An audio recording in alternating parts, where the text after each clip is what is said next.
I never call myself an atheist. You put the atheist label on me like 5 times in this conversation.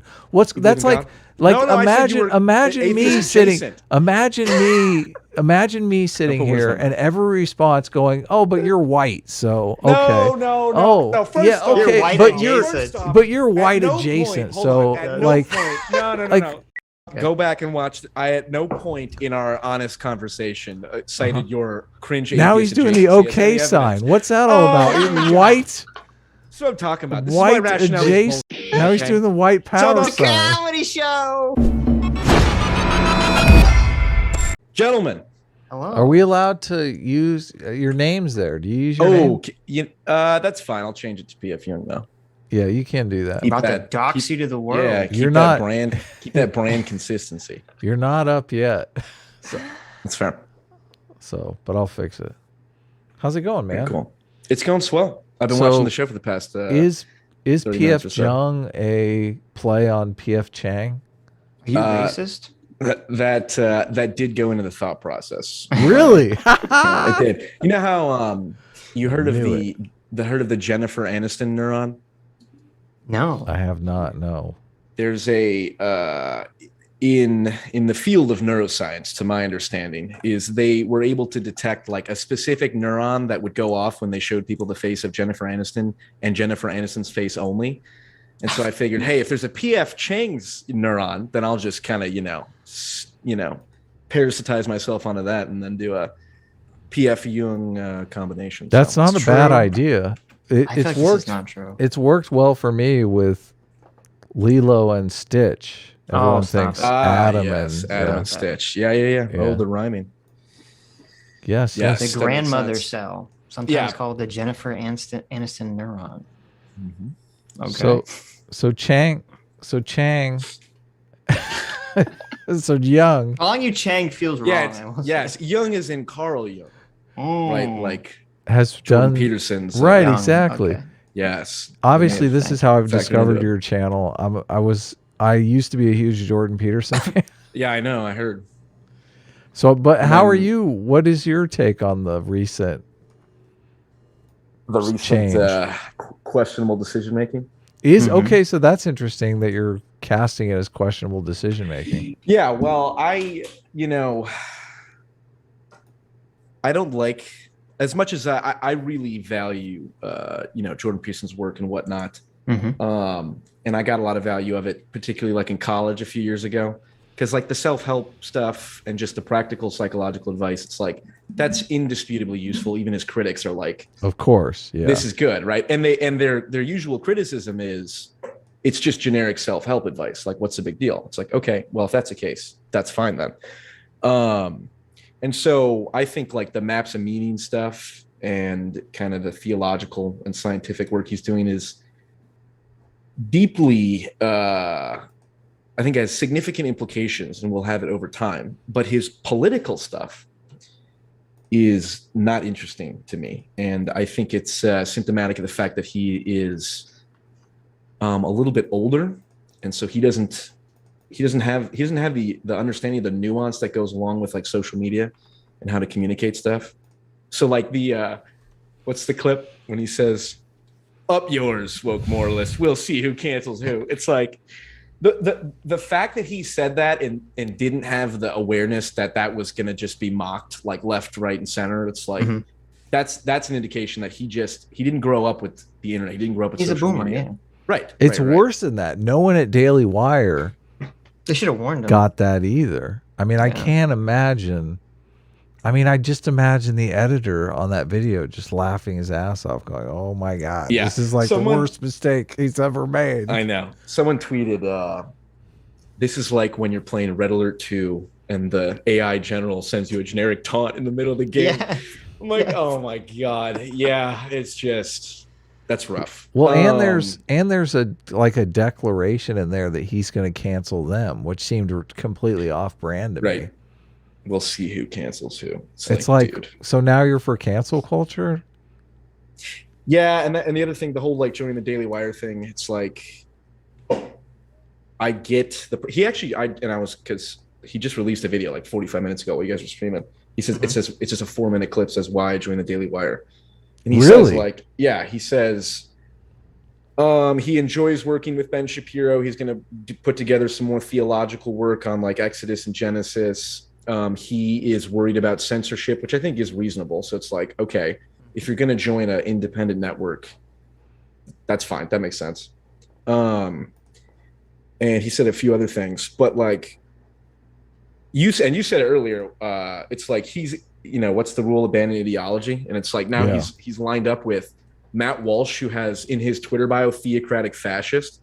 And it's like people will say, well, that's a joke. But it's like, okay, if Vosh put in his Twitter bio, communist revolutionary, it's like I'm sure Jordan Peterson would be like, well, that's a joke that's revealing his true character. It's like Matt Walsh is clearly, a religious right winger. And so when he calls himself a theocratic fascist, it's like that's just he means it. It's like he totally Yeah, he's like, oh, we want to ban porn and, and yoga. And it's like, and I think he's against gay marriage too. And it's just like, the only counter argument, or I think the advantage you could say is if Jordan Peterson is bringing a more liberal bent to the Daily Wire, then I think you might have a case if that's actually. But he's not.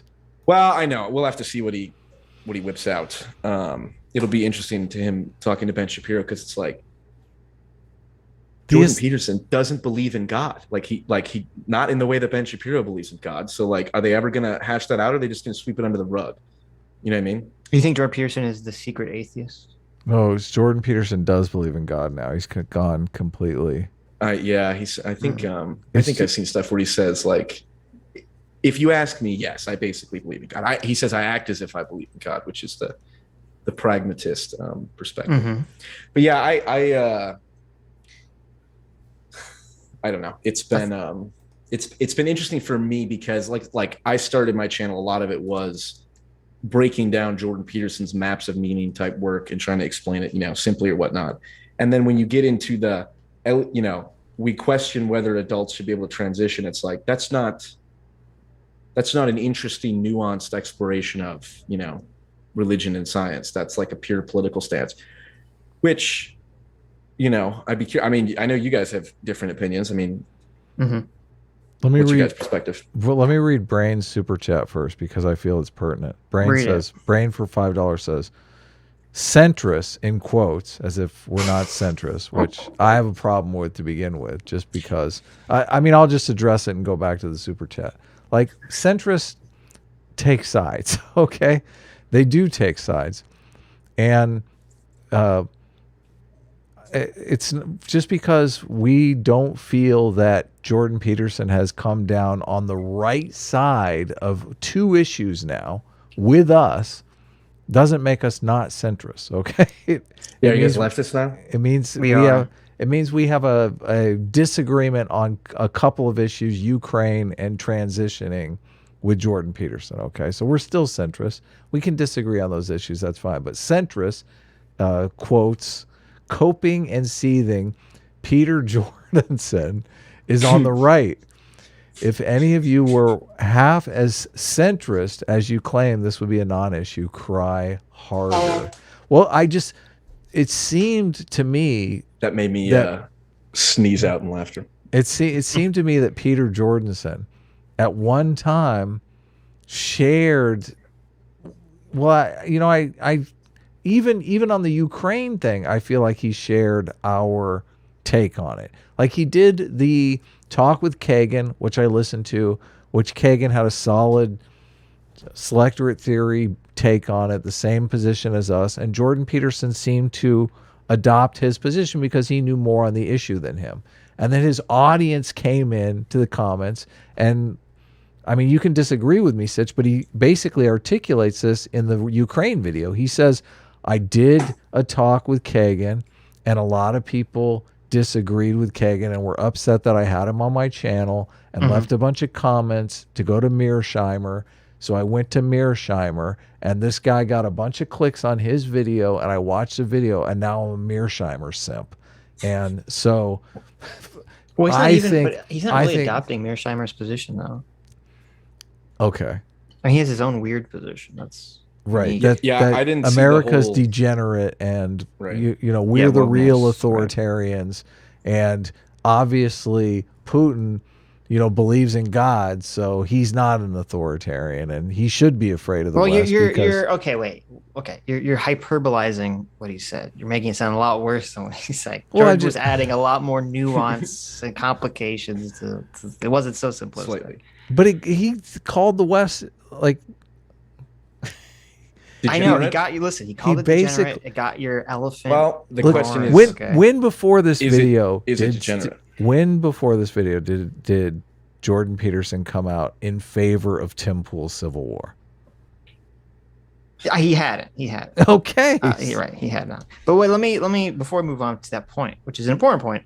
I want to address Brain's chat. Yes. Brain's super chat actually doesn't make sense because I think the reason that we're upset is because we view Jordan Peterson as being in our camp, in the enlightened centrist camp.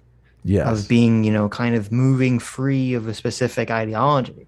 So, so your own chat doesn't make sense because obviously if someone moves from being enlightened centrist to being like a more partisan in one direction or the other, you would see that as being sad. Yeah. Now, I'm not saying that that's what happened to Jordan Peterson. I'm not as down on him. I'm trying to pull Adam a little bit back from the edge of the cliff.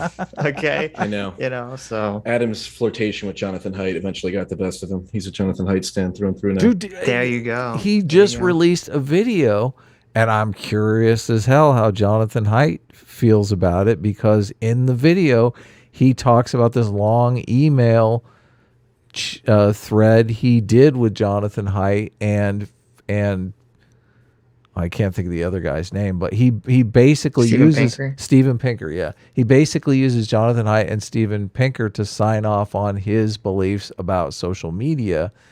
And Jonathan Haidt, it'd be difficult for me to think Jonathan Haidt agrees with his Ukraine video or his Twitter ban video, his recent turn more towards right-leaning politics. I think Jonathan Haidt is firmly way lefter than me, so right. I doubt he likes the new Jordan Peterson, you know, using his name so liberally in a video.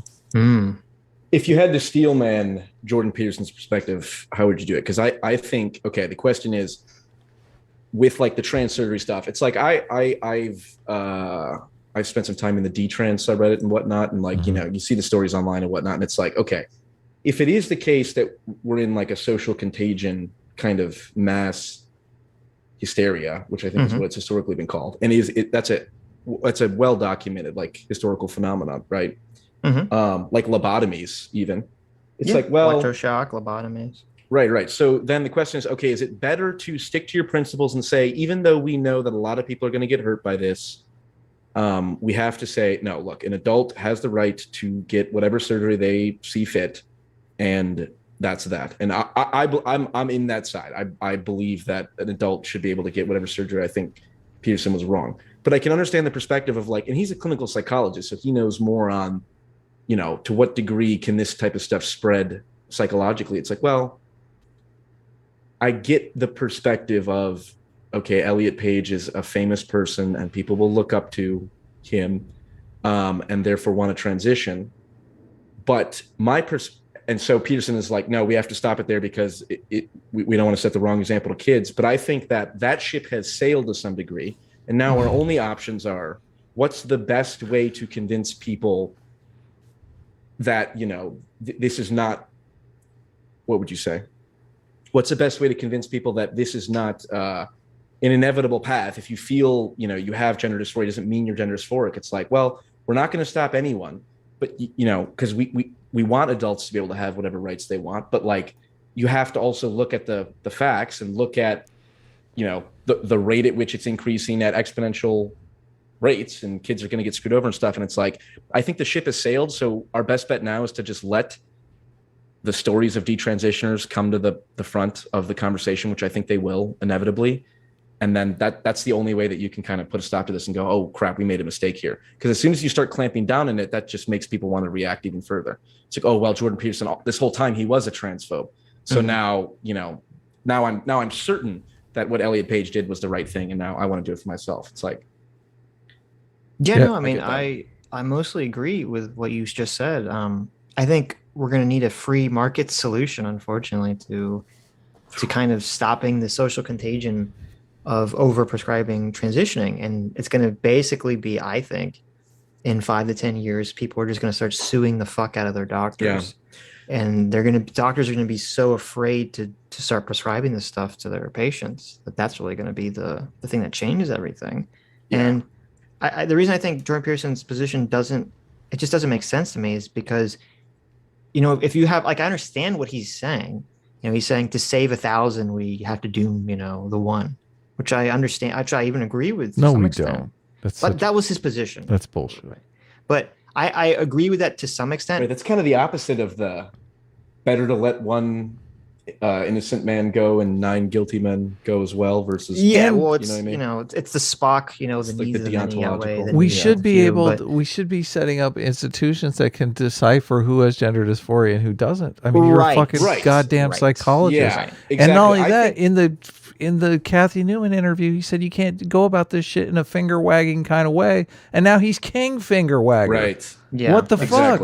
Yeah, he's completely reversed himself. It's not a shake your finger type of thing. It's I'm on your side, and it's like he is wagging his finger in everybody's face, and they're fucking laughing at him, and they should. Well, and the problem is what he's suggesting doesn't make sense, because if you have a society that's willing to just ban all transition treatment, why would that society not also be willing to ban or willing to create an institution that would correctively figure out who has gender dysphoria and who doesn't?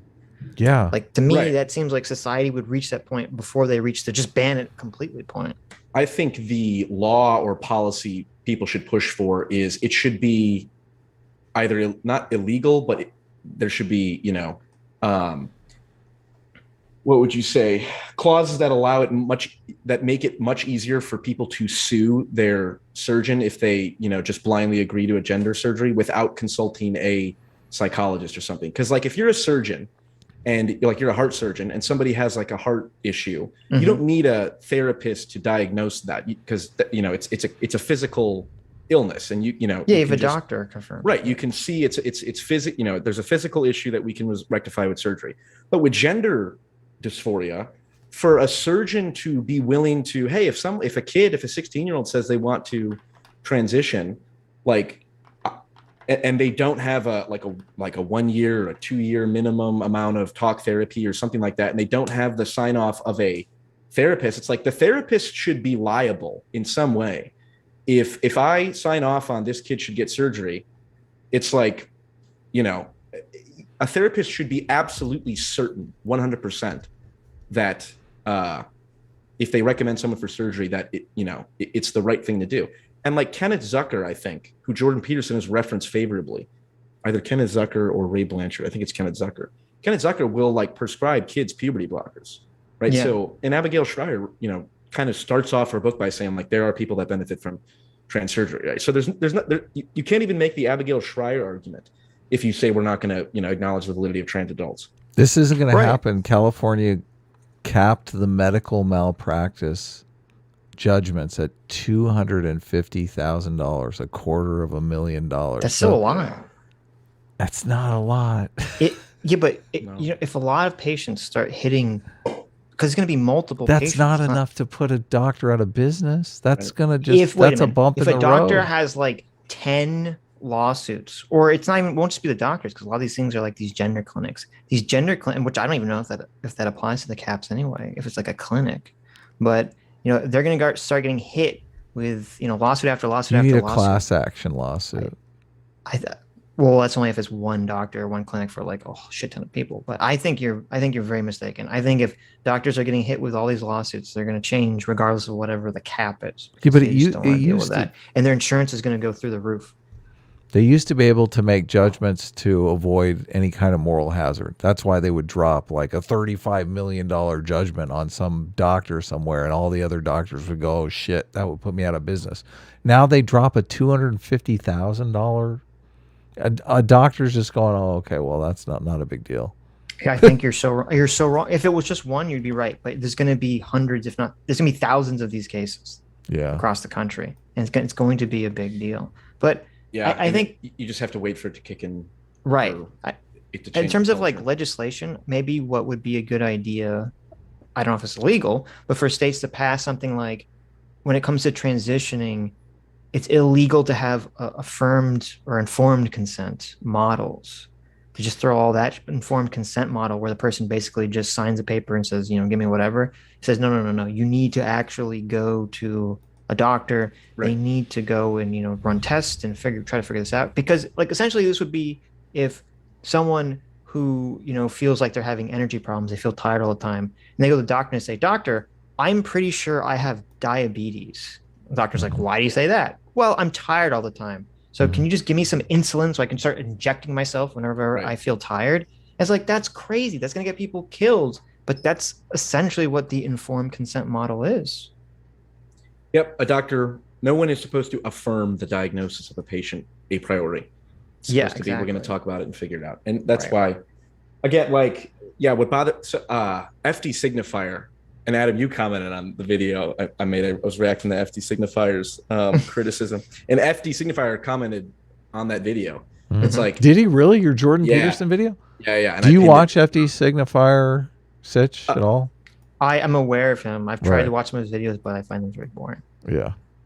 Yeah, it's true. But what were you going to say? I interrupted. Well, so I think it was 2 or 3 days after I reacted to his video, then Peterson came out with the Elliot Page stuff, and then FD Signifier came back and commented. He's like, amazing how like a couple days after this video got posted, JP shed all level of nuance or whatever, and I responded. I'm like, I get where you're coming from. Like I would be lying if I didn't understand why people now have a reflexive distaste of Jordan Peterson, despite the fact that I personally think he's. This is my perspective, and what do I know? But like, I think to the degree that he's reforming science and religion, Jordan Peterson, I think he's like a Martin Luther type character, and that he's reforming how we think about religion and bringing it back. And coupled with the fact that Martin Luther was around when the printing press came out, right, which extended his reach, and Jordan Peterson came out, and he talks about this when the podcast came out. Like Jordan Peterson is famous in part because of a technological fluke, I think are his words, in that the podcast is now, extending the spoken word that far. So Jordan Peterson, I think the effects of Jordan Peterson's work are yet to be felt, but so that'll never change as far as I'm concerned. But when I completely disagree. When he says the up yours woke moralist, I'm like, okay, well that really, puts a hold on things. So I get people's reflexive distaste. But what were you gonna say? What you disagree? Well, I always thought Jordan Peterson was exactly what you're talking about. The bridging the gap between science and religion. Jordan Peterson, a lot of people grew up religiously. They become more atheistic and more scientifically minded, myself included. And he was articulating stuff that I already knew about from reading other sources, but he was giving people scientific foundation for their religious beliefs that I thought was useful. I think now he's undoing all of that work in the same way that the religious right overreached during the 1980s and went completely anti-gay and started sending young people running from the churches. Sure. I think Jordan Peterson is doing that same exact thing aesthetically here. And I mean, I understand why Brain is happy and people like the conservatives are happy.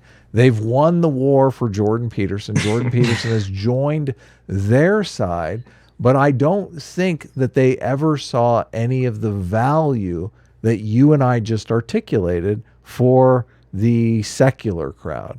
And I think Jordan Peterson is going to lose his entire secular audience. I don't think he gives a fuck about it. I think he's going full partisan, and more power to him. I hope he makes a lot of money doing it. Yeah, well, okay, so there's a couple things. First off, I agree.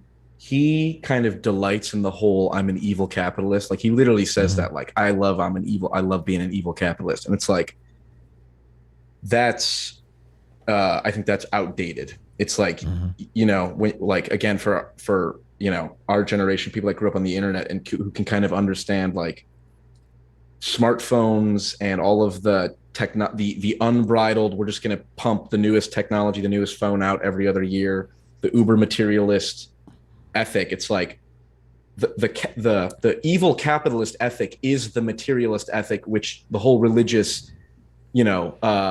project is against. So how is Jordan Peterson, how does he respect the religious tradition of being anti-materialist and at the same time say, well, I have no problem calling myself an evil capitalist? It's like those two things don't make any sense. And even in his new videos, they're super high production quality. He's got multiple cameras, like cutting in, cutting out. It's like, that's such a departure. That's so inauthentic. That's such a departure from, we're just going to be in his classroom, the Maps of Meaning lectures, the Intro to Personality lectures, which I think are, when I think of Jordan Peterson, it's like, that's the value. If it was just those lectures, that would be enough. It's like, that was just the camera following him talking and speaking extemporaneously. And now he's doing we're going to get multiple cut shots and we're going to have all this like, overlay over it. It's like, you've taken the I'm an evil capitalist ethic too far, where now you're just falling into the issues that he's too old, not in a, he's too far removed from the problems that unbridled, we're just going to get pumped technology out all the time. And even though we know it's addictive, just like drugs, well, it's technology, so we're not going to categorize it this way. It's like, you have a whole generation of kids that are going to be completely screwed over because of social media and whatnot. And to me, Jordan Peterson's just kind of, well, I'm an evil capitalist, so it's okay if I fall into that. So it's like, I get that. I think he is undercutting himself aesthetically. But the question is, can his ideas survive on their own, without him as the kind of person or personality representing them? And no, his ideas are going to transform into Bible-beating religious zealots. Well, I have faith, Adam. I have faith in the Lord that Jordan Peterson will see the light and he will return to the ways of being a nuanced, enlightened centrist. This is the atheist. I know you're Sitch. I don't. Yeah. Adam you are I'm a fucking realist. You're too selector theory-ish. You're like, he's part of Daily Wire now, it's all over. And I'm like, nah, come on.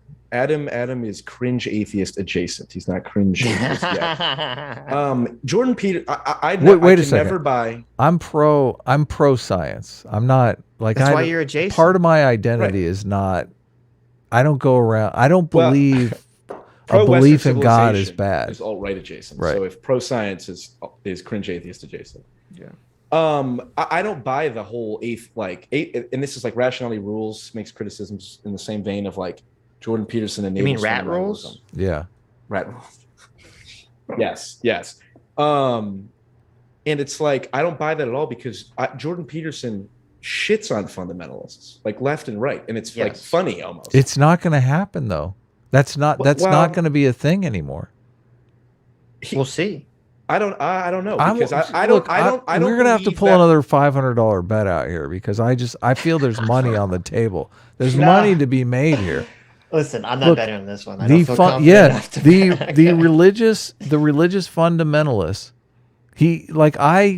I've watched so much Jordan Peterson, and I know exactly what you're talking about. Mm-hmm. He has poked fun at he calls them the naive fundamentalists. Those naive fundamentalists are paying his light bill right now. Okay, that's the big difference. So you think it's not like audience capture? But Jordan Peterson is 100% audience capture. He doesn't need to be part of the Daily Wire. Okay, he's fine on his own. He's got a lot of money. He's selling all his books, doing his tours. He's probably well off. Yes, but as you climb the social hierarchy, you start like the hierarchy climbs too. Yeah, I understand. Yeah, scotch that doesn't cost $3,000 a bottle doesn't taste that good anymore. Okay, it gets built in your unconscious. I understand. Yeah, but before you even think about it. I will give Jordan Peterson all the credit in the world until I see evidence contrary. Okay, I agree. You've seen evidence. You're not 100. You're not for sure wrong, but you're probably wrong. Is what I'm saying. I'm pulling the destiny here. We'll see. Nobody's willing to bet money on it. We all know Adam's right. Okay. I watched like the first 10 seconds of your video on FD Signifier. He called Jordan Peterson. He said he was like a white nationalist, fascist. Yeah. See, but that's even that's insane. First of all, that's fucking bad. Can I ask you guys advice? being well, yeah, but let me just say, go ahead. Sorry. Anything Jordan Peterson said about Ukraine or the trans stuff, that does not have anything to do with fascism or white nationalism. So FD Signifier is still a moron. Right. And I put that in the comment where he said, don't pretend that you, Jordan Peterson fans, haven't been gaslighting us on the left, like trying to convince us that he's not what we said he was. And I said specifically, it's like, you go look at Jordan Peterson's comments on like gender fluidity. He explicitly says, it's like, he says, do I believe gender fluid people are real? He says, yes, 100%. And, you know, it's like 1 out of 10 people has a masculine temperament. 1 out of 10 females have a masculine temperament, vice versa for males. And it's like, to me, again, going back to the whole idea of, well, if Jordan Peterson can speak for the kind of liberal side in the Daily Wire and that's Peterson great. Can say, yeah, and talk about the stuff of like, well, hold on, everyone, like not every male is a super masculine, super interested in things. Like, you know, they're males who are interested in art and aesthetics. And I think Peterson even puts himself in that category where he's like, he worked in like childhood daycares and stuff like that. So from my perspective, I think there's a real opportunity for him to bring people on the right more to the center. Now, to your point, Adam, he could get audience captured and get sucked into that. But yeah, could. I mean, he's certainly fallible. You know, the other thing too is with, you know, the whole how long was he out with the benzo addiction? Was it like a year and a half or something like that? First of all, he didn't have a benzo addiction. How dare you?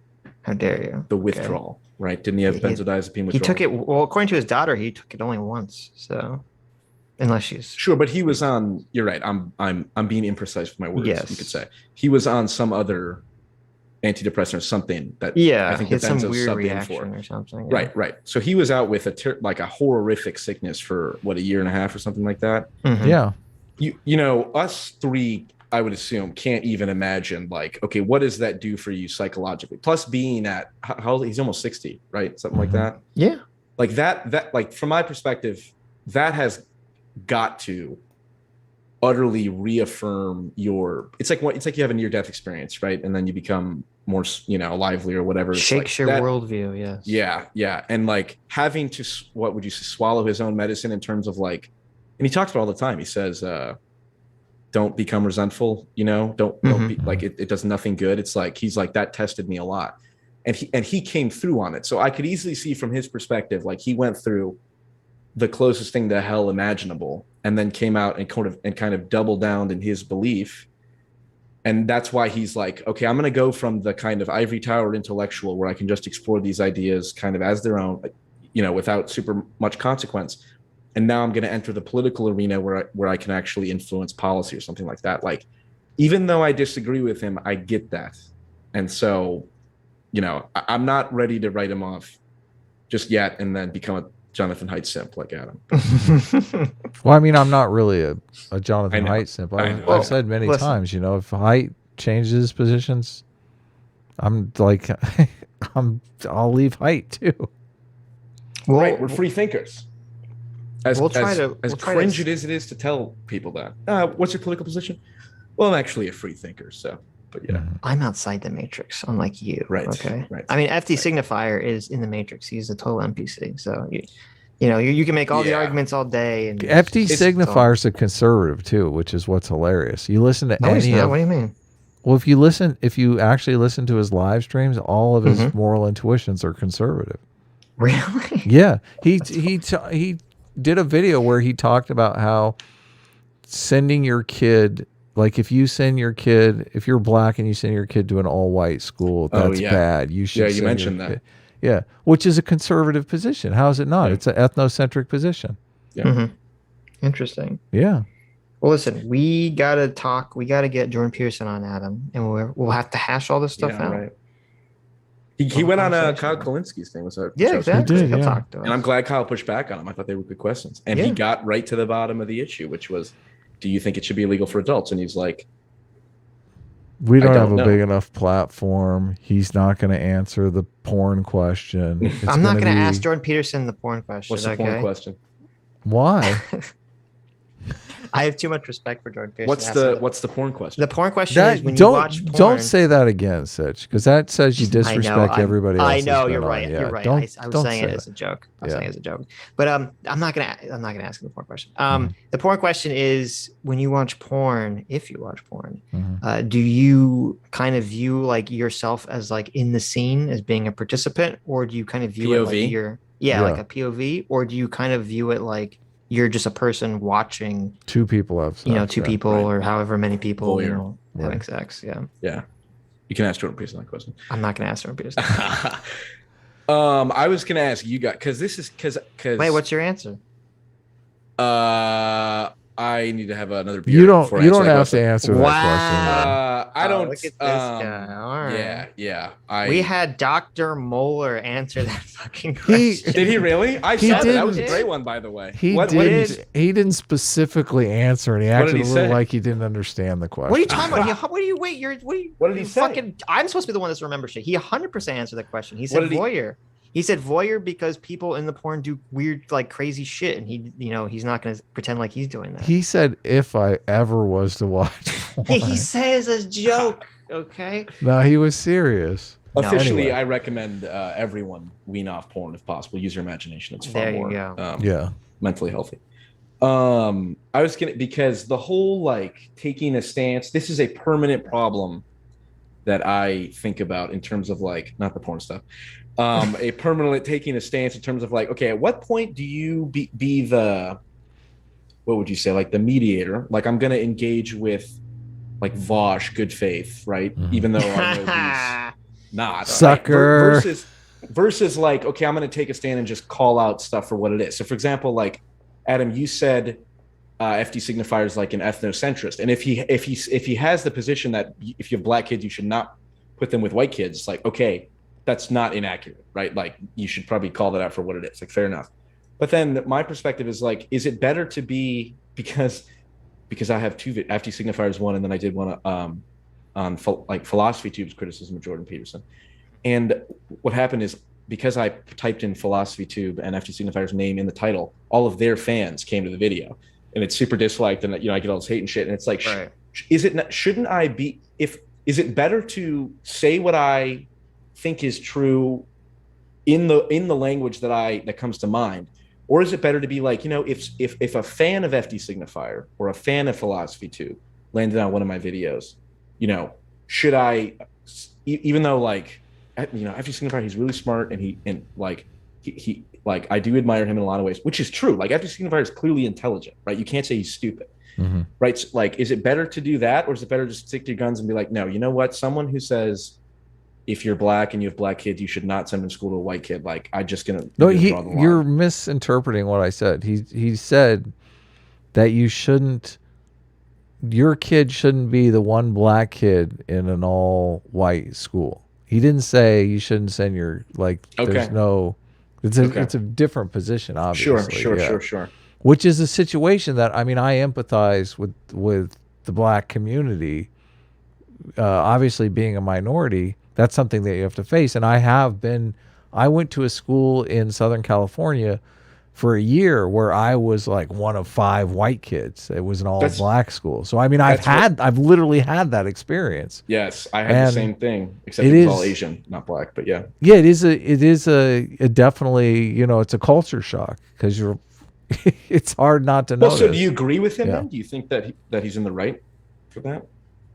Well, I don't, this is the moral intuitions of the conservative and the liberal progressive, whatever you want to call it. This is where they diverge because conservatives are xenophobic and liberals are xenophilic. So it could be someone's dream. Like a lot of people, they're a foreign exchange student. Like it's their dream to go be the only... Yeah, to be the only whatever race they are in a classroom full of different people. So it really depends upon your temperament.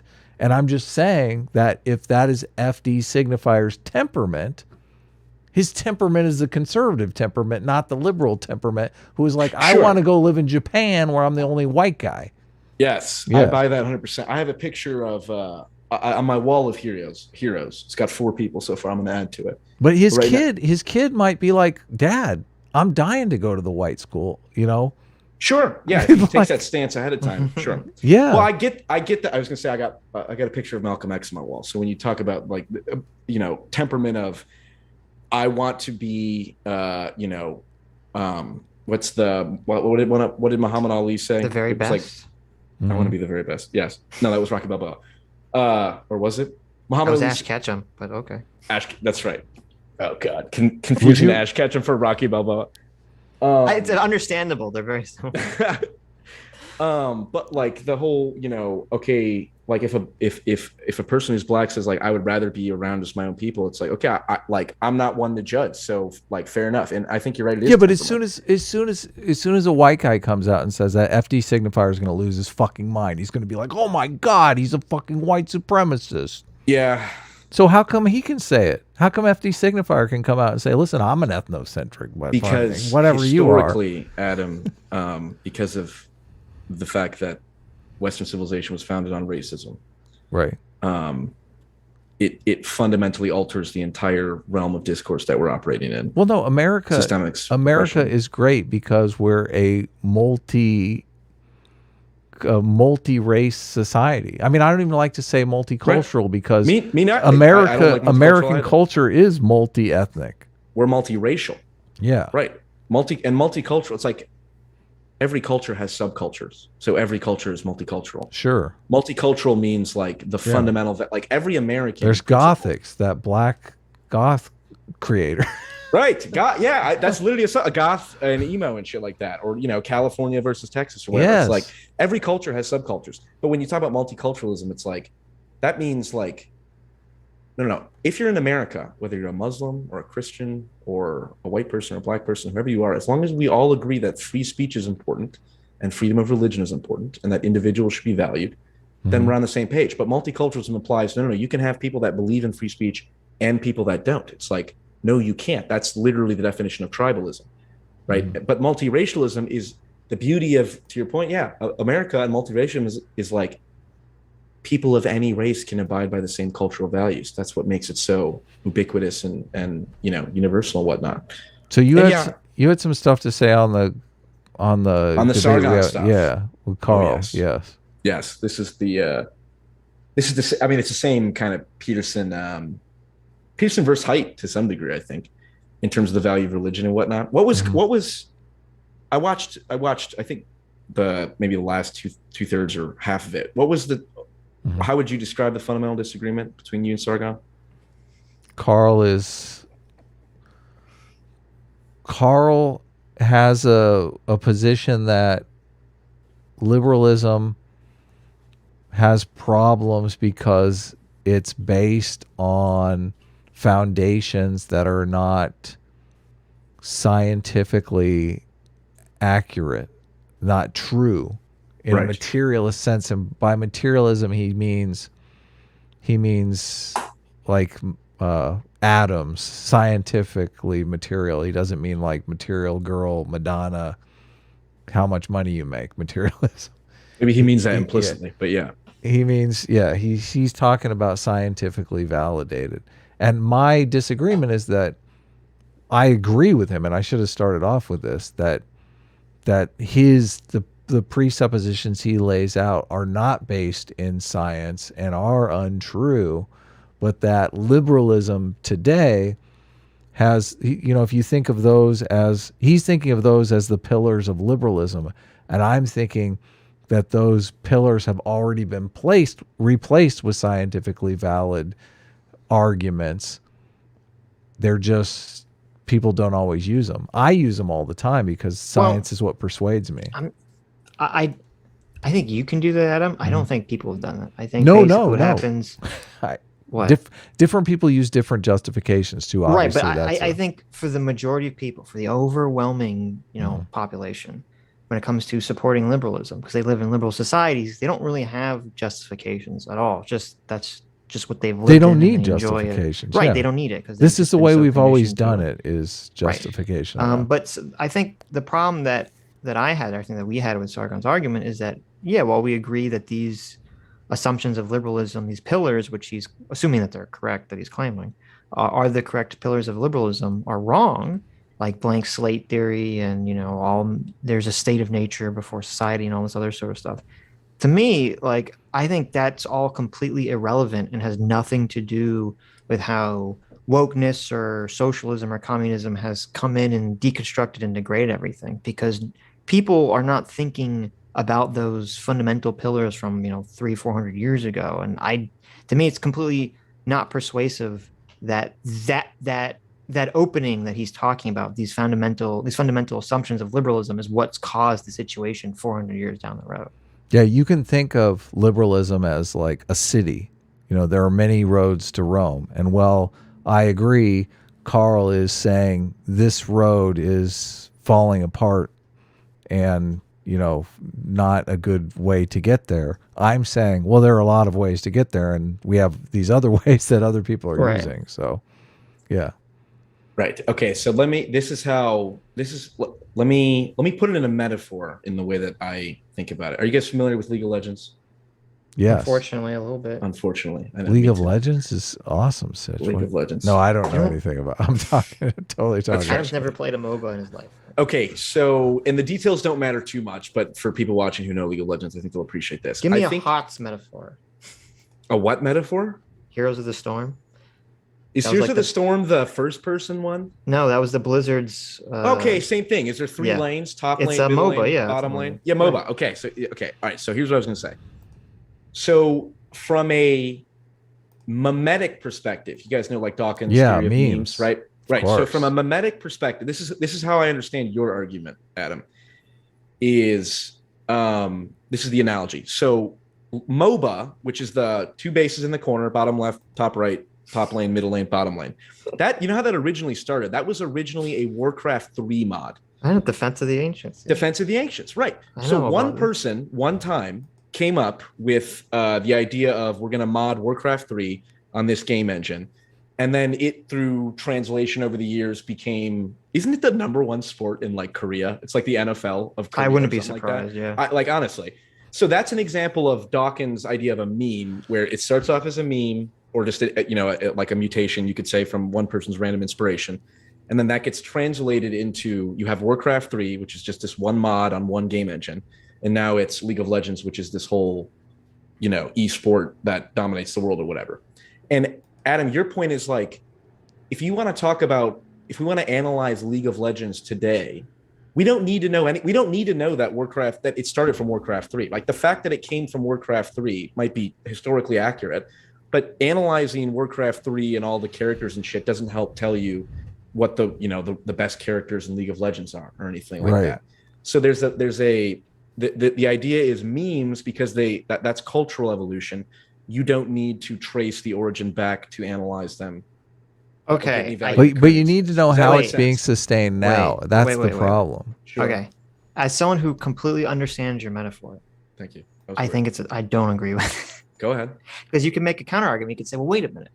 There could be fundamental flaws in League of Legends that hone back from the programming of Warcraft 3. For example, last hitting mobs for experience. The only reason that was part of the game was because it had to be part of the game, because that was part of the programming of Warcraft 3. Right. So maybe we should get rid of that. Maybe that was a fundamental flaw from its origin point. Right. So the secondary analogy is, what if we were running on the same software? Because if we were running on the same software, if it was the same game engine, then you would need to analyze, to your point, what the original iteration of it was, right? Because that's like a genetic argument. Like we do actually need to analyze chimpanzees and our ancestors for genetic information, because we're running on the same hardware. Okay, so this is not a argument or a justification. This is how I think the argument lays out. So did you guys watch the Richard Dawkins and Brett Weinstein debate they had a couple years ago? Of course. Yeah. Yes, that's one of I've seen that like 3 times. It's one of my favorite. So if you recall, Adam, he said memes are extended phenotypes, right? Memes are designed to serve the genes. So the idea is, and this synthesizes with Peterson, is that, nice, kisses everywhere, is that the idea is that I got him. I totally got him. I know. And hold on. Yeah. Why do you have that? What's up, Sitch? Oh, I forgot you can see me now. Why do you have that? What's the matter? My wife came in and gave me a little peck on the cheek. Anyway. You're just trying are to those throw not Young animated? off Those are real? No, that's of course. No, it's not oh, real. no, of course it's real. Yeah. Anyway, before I was utterly derailed. Yes, thank you. Oracle Thank diversionary tactics. Yes. Can I do this with Sam Cedar? Can I use this in the Sam Cedar debate? You should. You should. This one's better. Sam, why are you drinking buckets of cum? Sam, put the cum bucket down. That one you do have to use. The Sam conversation. Sam, you can't drink that much cum. It will kill you. Okay. Disavow. Okay, I legally disavow. I'm sorry, guys. No, now fair. Say it like you're a Speed Racer character. Oh, I know. Okay, well, anyway, back to serious topic. Yeah, back to serious topic. Warcraft 3 and whatnot. And Dota. And Dota. Richard Dawkins and Jordan Peterson. Right. Memes have to serve culture. Or cultural memes serve the genes. Yes, I agree. But only if natural selection has had enough time to select against them. So, for example, like Weinstein will talk about like propaganda or like advertisements. Mm-hmm. Like it appeals to like a base emotion or like an archetypal emotion, like, oh, you need to be more beautiful, or oh, you need to do this for your friends and family or whatever. But because that narrative has only been around recently, if we like oriented our culture around advertising and propaganda, it wouldn't work out for our genes because it's a parasitical meme. Yeah. So and again, this is not, I'm not saying that this is evidence that, Sargon is correct, which I don't think he's actually correct, because I think he's not going deep enough in terms of the Christian aspect. He needs to go deeper to the origin of religions. But the idea is that the reason that we need to understand Christianity and religion is because so liberalism, which is a meme, right? You could say a meme complex, you could say. It's a meme complex that is the current instantiation of however many hundreds of thousands or millions of years of cultural evolution that led up to this point. And so then it's like, okay, to Sitch's point about, well, what if we're like Warcraft 3, what if we're operating on the same game engine? It's like, well, our genes, and this is what Peterson talks about when he says consciousness played a role in the direction of evolution itself through sexual selection. He's saying that certain memes became so influential to the course of evolution that they became archetypes. And so you have to understand the archetypes, because the archetypes are those cultural memes that are related to our genetic wiring, unlike, Warcraft 3, which is a new thing that just appeared, and, it could have taken any shape. It could have been a MOBA, it could have been Call of Duty, it could have been CSGO, but we evolved to respond to archetypes. And I think the reason that you need to analyze religion, and you need to keep religion, at a certain point, your rationality runs out, right? You have to divert to axioms and faith claims, but you cannot start from a purely rational perspective. I'm a little confused, like what we're talking about here. Like I look at, and this is why I brought the 6 things up, because I said these are the ideas that are essential to what we conceptualize as liberalism and what I conceptualize as a functioning society. Like these are the things that you need. You need freedom of speech. You need secure property rights. You need, here, let me just look them up. Yeah, but rational people hold on. You need individual rights. You need equal protection under the law. So there's a semblance of fairness, which obviously appeals to the moral intuitions of fairness that you can argue there's a biological component to. Right. I don't care about any of that stuff.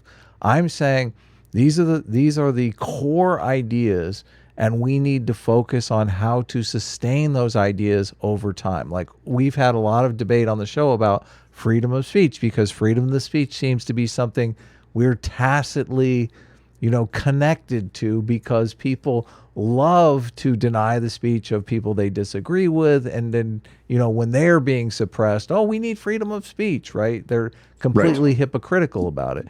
Now, how you foster a respect for that meme in society is a completely different thing. I mean, 1,000 years ago, the priest would have come out and said, God loves freedom of speech, and that we all want to be like the archetype of God, and God loves freedom of speech, so we should love freedom of speech. And that was a good justification to sustain this idea over time. As people lost interest in the priest, they're like, this guy's a charlatan, a grifter. Yeah. Now we need a new justification, because I'm saying these 6 core principles need some sort of way to sustain them over time.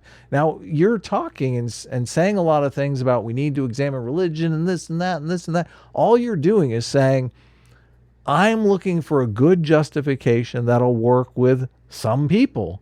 Of course, it won't work with everyone. Everyone is using different justifications now.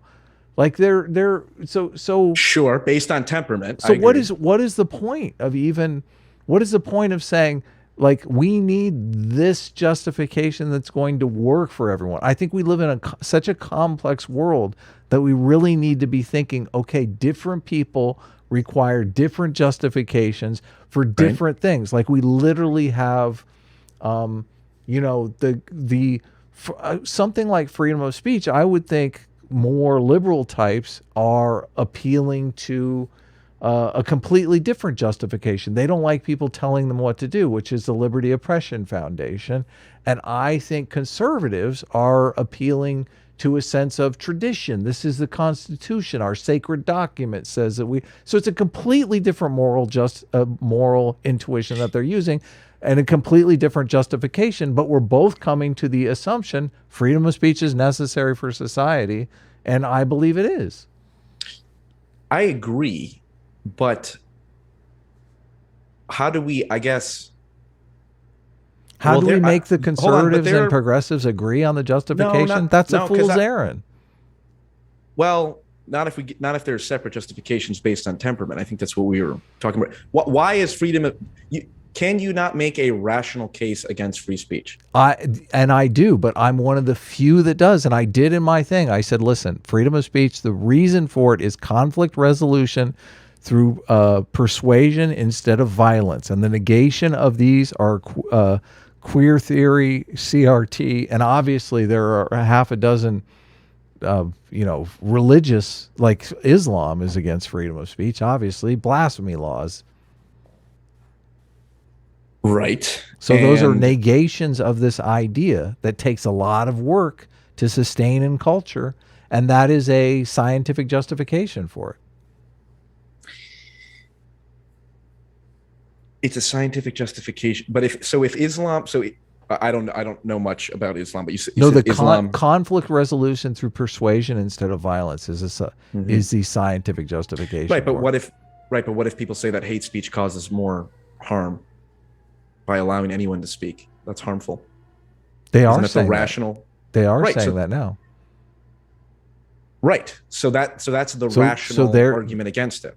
So they're appealing to, they're making a rational argument. So you're saying, this is the problem that I had in the Carl debate. Sure. Like, so just because somebody can make an argument against something, that makes the argument, I mean, obviously in this argument, the next step, you're saying, I'm going to make a rational argument, you're making a rational argument, as we start looking at evidence, right? We start pulling out, here are the societies where they have freedom of speech. Here are the societies where they don't have freedom of speech.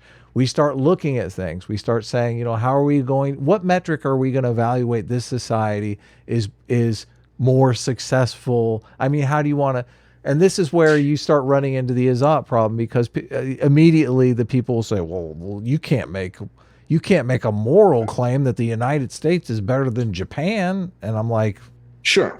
Okay. Sure. Yes. I think, okay.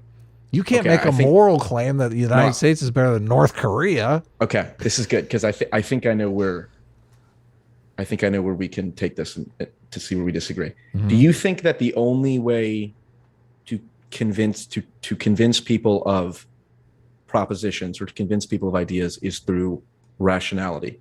Outside of obviously socializing children, but let's say adults. This is baked into the framework of liberalism. It's number 6. Knowledge is based on evidence. And the purpose of that is to create an overarching system to mediate between multiple belief systems. You can't have a multi-culture society where you don't have some sort of system that's going to mediate between beliefs.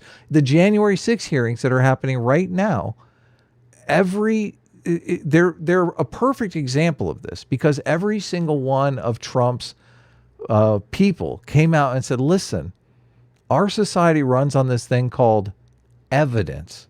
Okay, you can't just come out and say, God told me the election was a fraud. Okay, you have to show me the fucking money. Show me the money, right? Sure.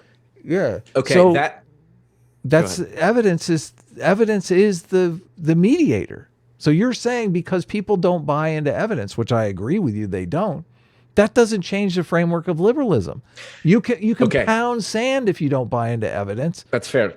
Okay, so let me just say, before I say anything, I am articulating these thoughts on the spot, and so I'm going to make mistakes. And so I am not. If what I say is going to sound stupid or go into abstract areas, it's because I'm not articulating. We're exploring, so it's okay. Exactly. Let's explore POV versus voyeurism. Let's just explore. Okay, so the January 6th thing, I agree, because that's a specific factual kind of set of circumstances. Did this happen or did it not? That's fair. I agree that they need evidence as a standard there. But I do. So, for example, this is what I always think of. Sam Harris had a podcast, I think during the Black Lives Matter riots, and he said super affirmatively, he said, the only way that we can change people's minds is through rational conversation. And that's wrong. I disagree with that. I disagree 100%. Too. Yes. So I think rationality exists within a frame of emotion and motivation. So, for example, going back to Peterson and whatnot, the Slavoj Žižek versus Jordan Peterson debate, I think that was two rational arguments, but to the degree that Slavoj Žižek beat Jordan Peterson is because Slavoj Žižek had a more likable personality, right? And that is not evidence-based. That's not rationality. That is something implicit that we can't really put into words. Well, why did Slavoj win the debate?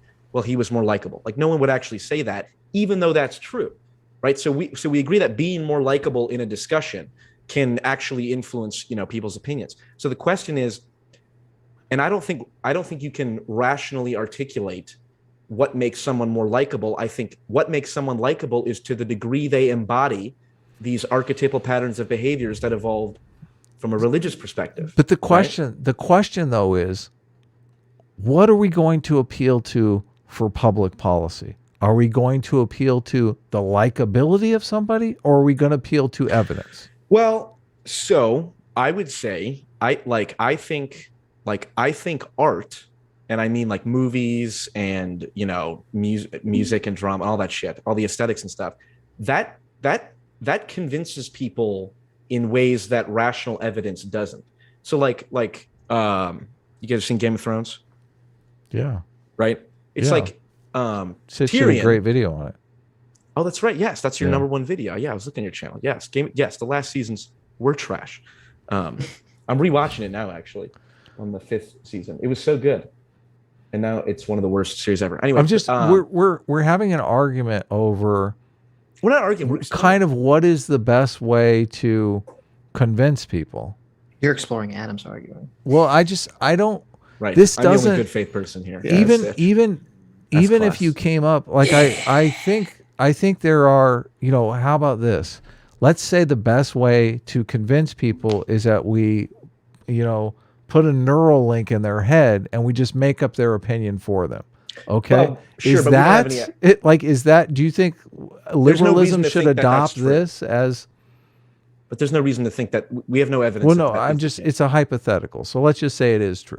Sure. Why are we arguing the whole idea? And this is baked into liberalism is, there's a democratic process and we're going to let all the ideas come out in something we call the marketplace of ideas. And then we're going to decide democratically.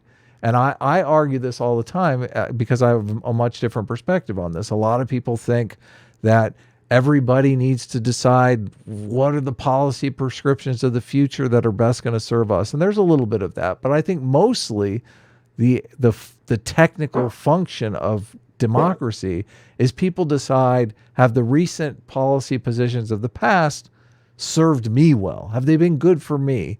And if not, every election is, are we going to throw the bums out of office or keep going in the same direction we have been going?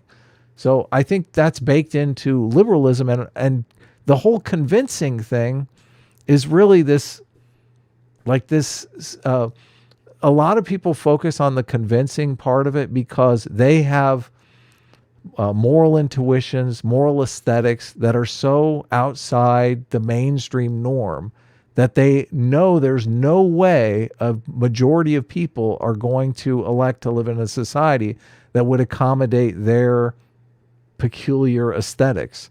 So therefore they focus on this, it's very important to be able to persuade people and change their minds because I want them to vote with me on my weird aesthetic. And I don't spend a lot of time focusing on that because lucky for me, I have a more mainstream aesthetic that I don't think will be overthrown by a majority of people. Sure. And so I'm not worried about changing people's minds. I always say, vote whatever's good for you, right? Well, you not being worried about changing people's minds, that if everyone took that perspective, then that's what might end up in civilizational collapse in the worst case scenario. Because you're framing it as changing people's minds. And I think it's more changing people's minds. It's like this is people, very few people vote on policy. People vote on emotion and likability of a candidate infinitely more than policy. And I agree, if you have other people who are like-minded in terms of their commitment to rationality, you can make that case. But because Sargon's Sargon's general ethos is we need to get back to our Christian roots and whatnot. And it's I don't buy that per se, but I get the idea that there are some things that I am not willing to argue about rationally, and I'm just going to make I'm going to make a pragmatic embodied cognition move where I say, hey, if I'm arguing with somebody like Vosh or whoever, right? And we're having a free exchange of ideas, I'm going to say the fact that you are engaging in a free exchange of ideas signals your tacit agreement to the value of freedom of speech, independent of what you say rationally. Because my perspective, and I'm sure you would agree to some degree, is that people can rationalize whatever bullshit they want that's completely independent of their actions. And the reason that we need to pay respect to our religious underpinnings is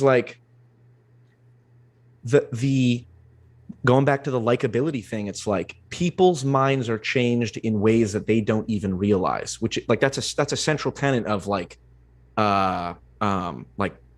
psychological development. Are you saying people don't have free will? I mean, we literally sell free will on the show, so I feel we're in agreement.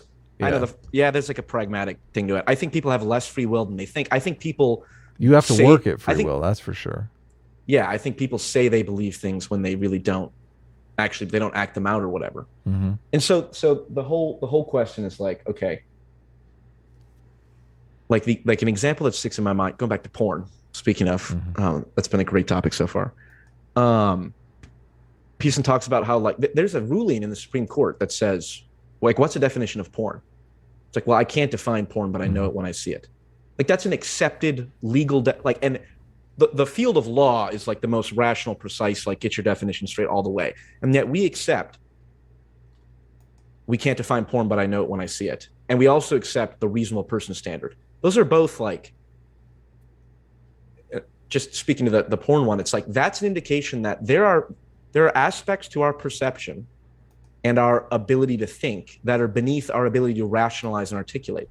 So rationality alone, and when you say you keep bringing this stuff up, but I don't know how this connects. You gave the 6 assumptions, right? The 6 assumptions. Right? I don't know how this connects to the conversation. I'm sorry, I keep interrupting. That's fair. Why should I accept the 6 assumptions to begin with? They have had a track record of success. I would point to that's an evidence argument. Yeah, the evidence. Well, yeah. I think part of what sorry, I'm trying to get at, which we didn't really delve too much into, was that your bringing up evidence is only evidence of the improvement of like material conditions primarily. And they'd say, well, what if someone doesn't care about that? What if someone is this authoritarian, wants everyone to follow their aesthetic? Jordan Peterson. Well, okay, right. don't Or say what? that. What if what if an ideologue is telling an archetypal story that isn't rationally true, but appeals to the underlying psychology of people, which seems to be happening? We're in the most successful societies that have ever existed, and yet we're also in the most racist and in needing of society burning down. Right? It's to me, that's an indication that rationality alone doesn't have the power, doesn't appeal to the archetypal nature that people respond to. It doesn't appeal to the masses. I completely agree. But once you start working your way up the power food chain, I think there is kind of a power sharing agreement that is, its bedrock is evidentiarily based. And I don't think you can just toss that aside without, people who are very powerful and high status worrying about the whole infrastructure that they're a part of falling apart. I hate to sound like Jordan Peterson, but it depends on what you mean by evidence. It's like, okay, just take this question. Well, the January 6th hearings are the perfect example of this. Okay, I don't follow them too much, so I don't know 100%. Well, there was a bunch of people who Donald Trump wanted to stay in power. And there were a bunch of people that were coming out and saying that the election was stolen and that Trump should stay in power. And they were coming up with all these legal theories, not based in evidence, of how Trump could stay in power. And they're pushing this non-evidence-based argument in front of people. Yeah. And the people who were saying, listen, we base our laws and our society on evidence, were high status people who are, in the room with these huge power players. And for them to say, oh yeah, you guys have a great point here, we should toss all evidence-based thinking aside and just keep Donald Trump in office. Like that would put all of their everything that they've worked for and were a part of their entire lives into jeopardy. Well, I understand you're saying like a lot of people who don't have a lot of status or a lot of power or a lot of influence don't put a lot of stock in evidence. I would think they're acting religiously. Do you like Elon Musk has a lot of power? Do you think Elon Musk makes decisions based on evidence, or do you think he's one of these people that doesn't make decisions based on evidence? Probably the same degree as you and I. We do a little bit of both. Sometimes it's just. I'd like to say I'm up there with Elon Musk. Elon Musk has access to more evidence than I do.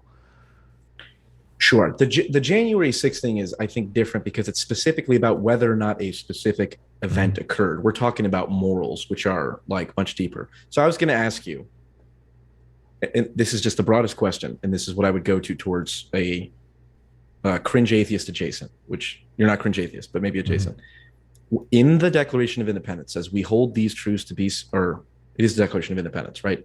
Which isn't the Constitution, but it captures the same ethic. It says we hold these truths to be self-evident, that all men are created equal, endowed by their creator, inalienable rights, yada, yada, yada. Why? That is not self-evident based on any rational set of propositions. The only reason that was self-evident is because it came out of a Christian idea that we're all God's children, and the highest king and the lowliest peasant are equal before God. Right? So how can you make that? Do you agree that claim is not self-evident unless you make faith-based assumptions? That claim is evident in the fact that the claim was made before we had the evidence, but it has proven to be, we have gathered evidence over time that claim fosters a pro-social society because people perceive, equal protection under the law is kind of the bedrock of liberalism. And if people don't perceive that they're getting fair treatment, the fairness, cheating, moral intuitions rise up, and pretty soon people are rioting in the streets. The entire George Floyd, that's already happening, right? The entire George Floyd riots, protests, whatever you want to call them, were basically created because people had the perception that blacks were not getting equal protection under the law. They were not getting this core principle of liberalism. Now, I would argue that the media did that, and that isn't an evidence-based argument, and the media went off in its own direction, ignoring Rule 6. We're going to base everything on evidence to gain a political and economic advantage over people, but that doesn't negate liberalism. Sure, that actually proves I agree that's actually a piece of evidence in favor of liberalism, saying, look, when we ignore evidence, this is what happens. Well, okay. Well, but I want to go. So how? Okay, I agree with you that if we're looking at it through like a long-term stability kind of utilitarian framework of what's pro-social, you said, the fact if we treat everyone as if they're equal before God, that's good, which I agree with. But the founding fathers didn't have the evidence at the time they made those claims. How did we get to the point that they made those claims? But for this faith claim idea that we're all equal before God. Well, this is I make this argument all the time. Okay, evolution, which we're talking about cultural evolution here, but it works on the same principle. Evolution, right. Memes serve genes. All mutations are neutral, good or bad. Of more fitness. Yeah, they create more fitness or less fitness. What do they call them when it's a good? Advantageous. I can't remember. Adaptive. There we go. And what's a negative one? Maladaptive. Maladaptive. Okay. So all mutations are adaptive or maladaptive or neutral, right? Right. So these mutations happen, and the organism lives or dies based on the adaptivity of the mutation. Same exact thing happens with cultural evolution. So a bunch of guys go out and they say, listen, I have an adaptation. We say that all of these truths are self-evident, that men are created equal protection under the law. It's a mutation, right? Now that mutation, it could be adaptive, it could be maladaptive, we don't know. But after 200 years, we fucking know. It's adaptive. Okay. But what about in the Middle East, where they've taken the opposite perspective and their cultures are still stable? Well, this is selectorate theory. There are two forms of... In selectorate theory, they talk about autocracies and democracies are both stable forms of society.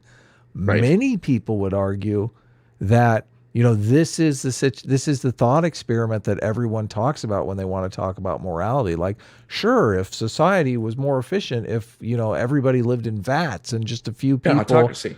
Yeah. Sure. Yeah, just because Matt society has a rational argument on his side. Just because the society is if you're going to base it on stability, I mean. Well, who decides whether it's based on stability or... You said pro-social, which I assumed was stability at a societal level.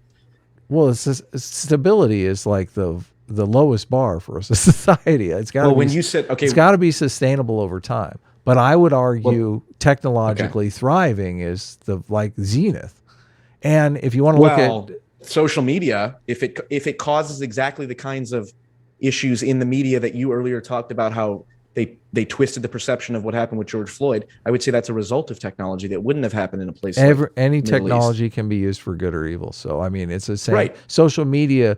So why do you say that? Right now we're in the Hiroshima mode of social media. It doesn't mean that social media is not going to turn into nuclear power plants that are free electricity forever. And I think that's actually, I think we're learning how to use it. Yes. Kind of apply it better. And imagine you have a bunch of distributed shows kind of like this, where it's communicating, and having conversations at a local level, that will have an impact.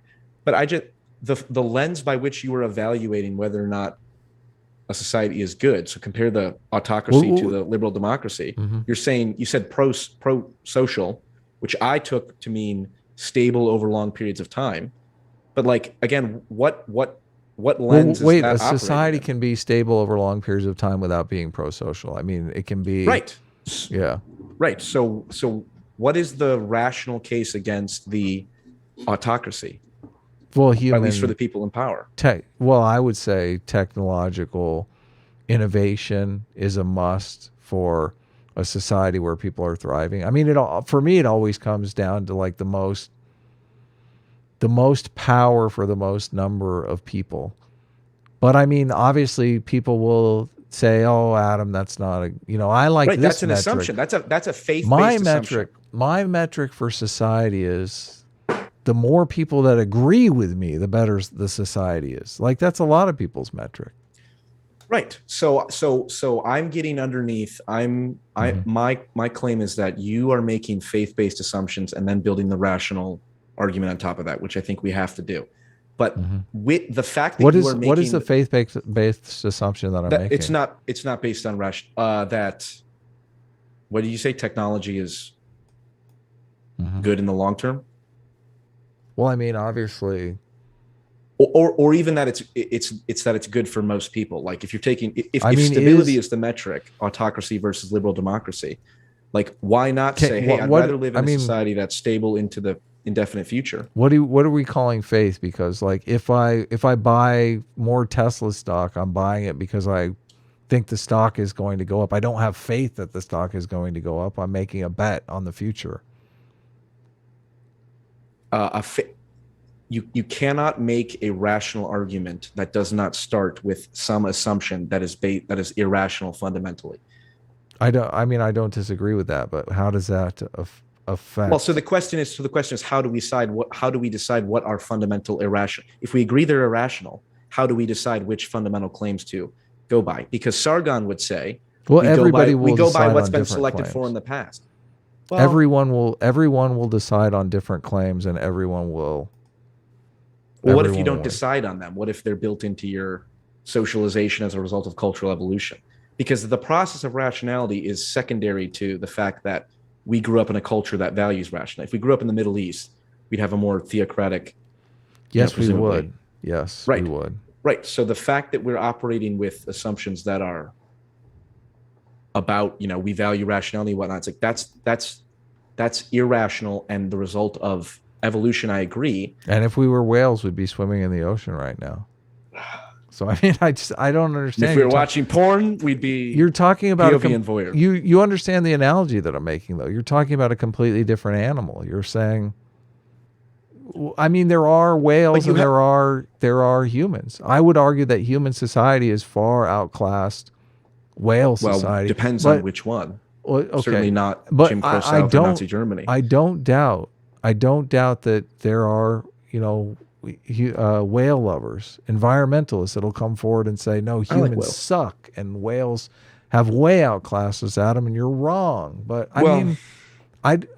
my understanding is that our liberal society allows for that difference of opinion without us killing each other over it. Sure, I love liberal society. You and I are in the same boat on that. It's and I think doesn't Sargon consider himself a classical liberal? I'm not sure. I don't know if he takes that label anymore. Interesting.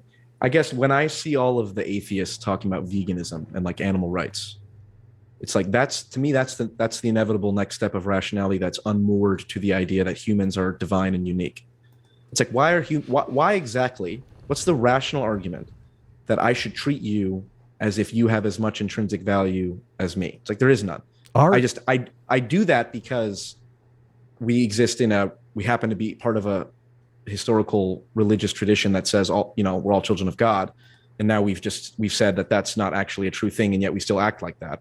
But we could also just say these are the rules of the game that we're playing, so therefore we're going to abide by these rules. The thing is, people aren't doing that. Are you looking cause of all our problems? So people are refusing to agree on the rules. So you're looking to solve problems by finding more persuasive arguments, or in are some you looking? Sense, yes. Okay. I think that is the fundamental issue. Is how do we to go all the way back to the beginning? How do we rescue our father from the belly of the whale? It's like we're here. We are, and we got here on some platform that made sense.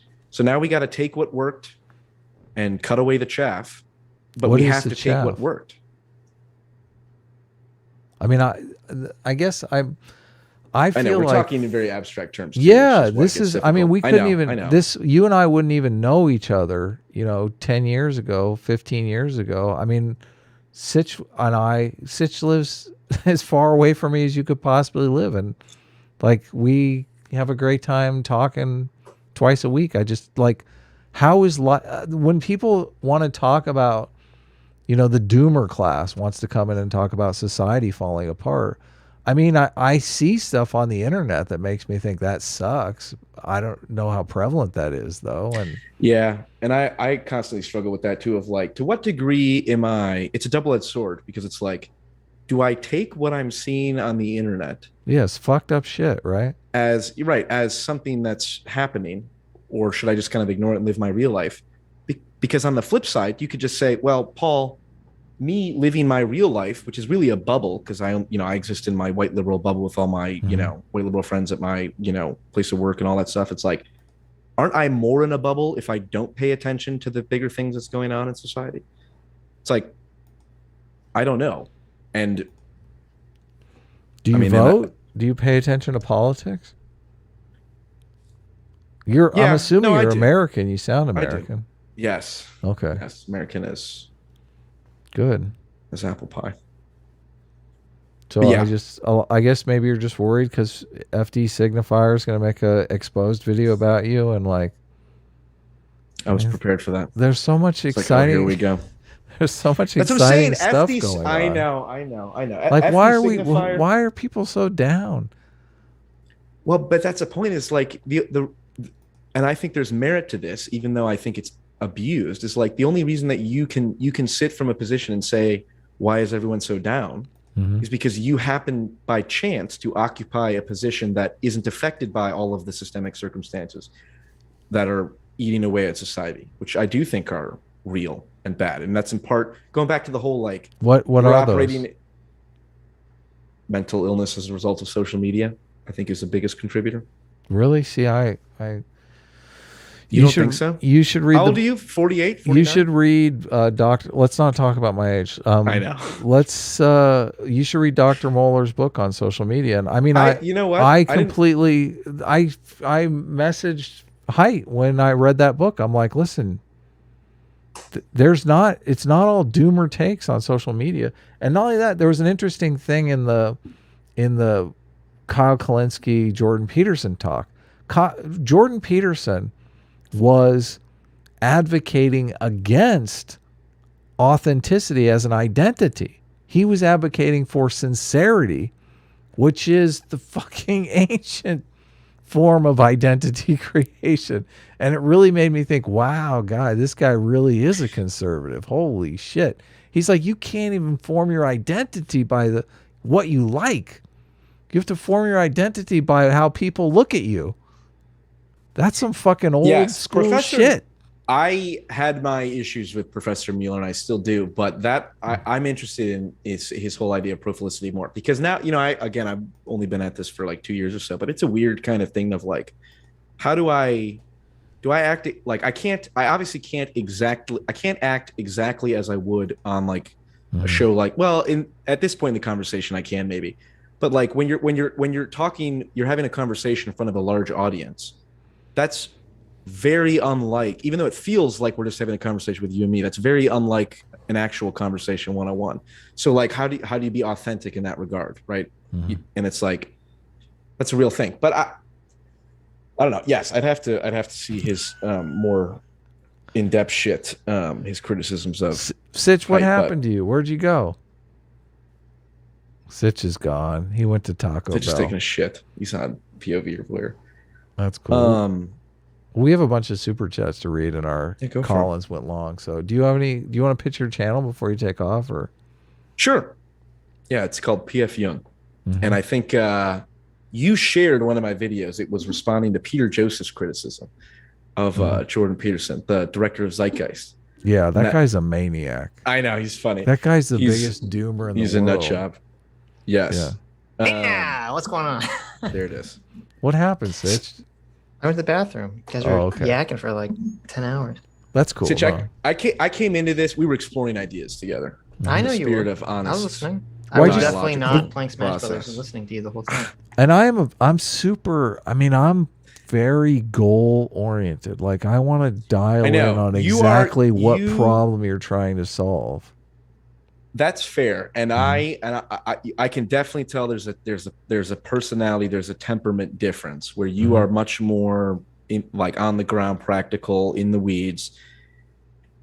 You know, and that has its advantages. And I think my criticism is you are taking for granted a lot of things that aren't being taken for granted anymore, and you're operating in a framework that I agree with. But we need to provide justification for the framework in its entirety. Like I've got a minor. Other people are doing that as well, though, because there's lots of things that like people take God for granted. I don't. So I mean, that criticism that you just levied could Jordan be Peterson would reversed. Say you act like you take God for granted. The fact that you treat people as divine individuals and not just instruments of. I'm just worried about getting thrown in jail. Okay, listen, I don't I don't think anyone's divine. All right. Except for me. That's fair. Only Sitch. You know, I was deciding when I came into this, I was as a based enlightened centrist. I was not going to be A-team or S-class. And initially, I was like, "Ooh, Adam's atheist adjacency makes me want to go S-class." Are you Christian? Hold on. No. Okay. If someone asked me, why do you keep calling me atheist? If you, I'm Christian adjacent, listen, I know, but you're cringe atheist adjacent, Adam. That's the difference. But you've put the atheist. Are you not atheist? You put what are you, agnostic? Look, I never call myself an atheist. You put the atheist label on me like 5 times in this conversation. That's like. Like no, imagine me sitting imagine me sitting here and every response going, "Oh, but you're white." So, okay. No. First yeah, okay. You're but you're white adjacent. So like no. You're cringe cracker, Jason. But you're cringe cracker. No. So it's like weird. I don't have atheists in my bio. Like I don't like. First off, make atheist videos. It's an aesthetic, Adam. It's an aesthetic. Go back and watch. I at no point in our honest conversation cited your cringe. Now he's doing the okay sign. What's that all about? You're white. That's what I'm talking about. This white adjacent. Now he's doing the white power sign. Comedy show. It's all about likability. Exactly. Listen. At no point would I have cited your cringe atheist adjacency as a serious. That's all It was all okay. Exactly. Okay. As it says, this is a comedy okay. So at no point would I actually cite. This is why you got to be based S class. Okay. You know what? I'll. No, I'm gonna get a guilty A-team out of him. I can feel it though. No. I appreciate the honest exploration of ideas that Adam was willing to engage with. For a white guy, you did pretty good. But. Yeah, well, as a cringe atheist, you seem to treat me as if I was a child of God, even though you don't. Ooh, nice. Are you Christian or you're? So I used to be. I used to go to church camp and all that shit, and I prayed out loud and stuff. And then I was like, "This is fucking ridiculous." So are you believe in a God in the sky? Like, so are you serious? So you are an atheist. I'm Christian adjacent. I told you. Are you so? But I mean, I'm atheist for Jesus. I'm like pro-Christian atheist. So I know you're a Jonathan Haidt. Like I just believe it for the sake of it. Which I honestly, I don't. I don't believe it. Me neither. Yeah. Like if someone asked me, do I literally believe that Jesus rose from the dead or that he's the Son of God? I'd say no. And I would say, and one of my biggest criticisms of Peterson is when Sam Harris asked him that question. Harris was like, put it probabilistically. Can you at least say? Almost certainly not. He probably almost certainly did not rise from the dead. Right. I'm like, yes, please say yes. And Peterson's like, it would take me 40 hours to answer that question. Yeah, because I'm trying. Sam, I'm trying to get this job at the Daily Wire. Why are you asking me all these? I know. Hard questions. Well, I will. If you specify that bet, I'll take you up on that bet in terms of exactly at what point do him and Shapiro get in an argument about Ben. The resurrection. You don't actually think that Moses parted the Red Seas, do you? And then he'll be like, "Well, there was a natural easterly wind blowing at the time," or whatever he said on Joe Rogan's podcast. How come Dave Rubin's not working at the Daily Wire? I think my understanding, and I know nothing of him, is that he is a grifter through and through. It's like he. I think Dave. I think Dave Rubin. I think Dave Rubin would like to work at the Daily Wire. Probably he's a conservative now when he said he's doing his own. He's got his own gig though. The Rubin Report. Okay. Remember, you saw the video of him saying "please clap" when he said he was a conservative. Now he's like, "I'm proud to say." He's like talking. No he's like, way. "I'm proud to say, I'm a conservative." You can applaud. No for that. way. Applaud. Yeah, he pulls a Jeb Bush. Oh, yep. for sure. Oh, yep. Yeah. It was like that's the worst coming out party of all time. It is. Yeah. Yes. Well, I appreciate you guys. You guys have me on, really, and I appreciate. I appreciate you coming on, so I don't have to talk. Honestly, you know what? Like, Sitch, I need a break. The fewer the words, the wiser they are when they are spoken. True. So. Brevity is the soul of wit. So exactly. So yes, I will not. The past few weeks and months have proven me right that I didn't want to be a Jordan Peterson channel. It was my thoughts supplemented with Jordan Peterson's ideas, but it's on us young people, us sub 30-year-olds, just like Adam and I, allegedly to rescue the father from the belly of the whale and take the good ideas and not present them through the up yours woke moralist lens. But yes, everyone subscribe to PF Jung. Check it out. PF Jung. Appreciate it. Yes, if there's one video that I would recommend to people, it's the postmodernism and the reemergence of psychosis. It's one of the first ones on my channel because it's literally a timeline of from Thaddeus Russell on Joe Rogan. Mm-hmm. He's the postmodernist and he's like bitching about how Jordan Peterson's wrong about postmodernism, and it's Thaddeus Russell to Jordan Peterson giving the warning in 2017 to the Helen Lewis interview to exactly what he had predicted. And then you guys know Ryan Chapman by any chance? Yeah. We don't. I know of him. Yeah. He's great. If you get a chance to talk to Ryan Chapman, that would be fucking awesome because he, I think, is like he's got that neutral centrist credibility. Definitely. That hasn't been beaten out yet, but it's a lot of that stuff. So I appreciate it, guys. Take care, man. Yeah, I didn't ask your pronouns up front, but I'm just assuming guys. Yeah, I use they them, so you fucked up the whole time. But I use a he they depending on who I'm talking to. Yeah, I say he they. I'll throw it in there. But I used based and amazing. So there you go. All right. Thank you, guys. Take care. Take care. Good luck with the super chats. Yep. Thank you. Adam confirmed cringe atheist adjacent due to his angry protesting as such. Thou dost to protest too much? Is that what I got hit with? So you got hit with, yeah. Damn. Well, I'm glad you had a vacation, a nice vacation from the stream. That was great. I just got to take a nap. Did you have your little earpiece in and you were like... Yeah, I was listening to everything, but I'll bet I kind of lost track of the conversation and I was just like, I don't think I'm coming back into this one. I tried to steer it back. That's the thing. Like, what are we talking about here? Where's this going? I don't know. I think a lot of people are really upset about Drag Queen Story Hour, and it just comes down. Yeah, completely right. Yeah. It just comes down to how do we get rid of Drag Queen Story Hour, and if we have to elect the next Adolf Hitler to do it, then fucking it might happen. They're ready to jump in. Well, and this is what we've been saying for years. Is that the leftists, especially, but the woke left is very ignorant of the impending pendulum swift pushback that they're basically setting themselves up for. So yeah. We'll see what happens. We'll see if we can, if it's going to be a hard swing back or just a swing back to the middle. So. Oh God, I hope not. Yeah. I hope it's not hard and fucking. Yeah, no. Hopefully it's a nice, just mellow swing back, slow down. Yeah, slow down. Hi, you just listened to a clip from the Sitch and Adam show. If you like what you heard, you can listen to our live show right here on this channel on Sunday, starting at 1 p.m. Pacific, 4 p.m. Eastern. And if you want, you can super chat us. We read $20 and up super chats on the show and then do a follow-up stream on the following Tuesday where we read the rest of the unread super chats and interact with fans of the show. Subscribe to this channel right here to listen to the live show or to listen to more of our awesome clips.